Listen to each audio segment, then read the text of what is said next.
لكم حكاية واحد أعرفه بدون ذكر أسماء. كان مسافر طول عمره وبيشتغل في الخليج. عمل قرشين كويسين.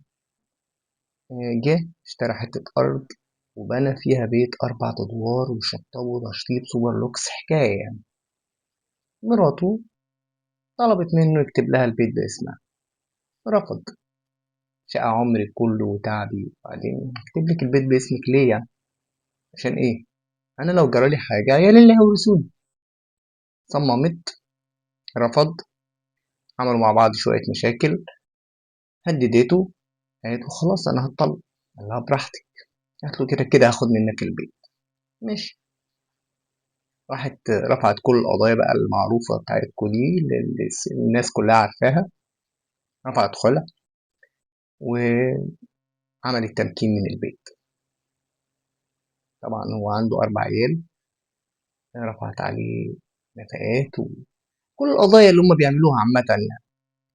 بس عملت تمكين من البيت. صاحبنا عارف. هد البيت.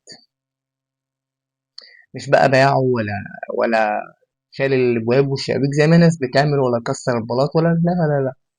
جاب بلدوزر وهد البيت. بيت 4 أدوار متكلف تكلفة مهولة ومتشطب سوبر سوبر لوكس. قال له انت عملت كده ليه؟ ازاي جالك قلب؟ قال لي انا يهون عليا شقى عمري اضيعه بايدي ومحدش ياخده مني غصب عني. البيت بجد بقى كوم تراب. كسبت هي ايه بقى؟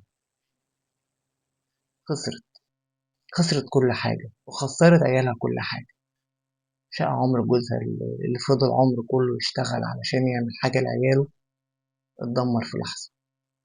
وهو باع حتة الأرض وقام راجع تاني مسافر وساب لها الدنيا باللي فيها ومرجعش تاني منها. الكلام ده بقاله حوالي 5 6 سنين. مرجعش تاني.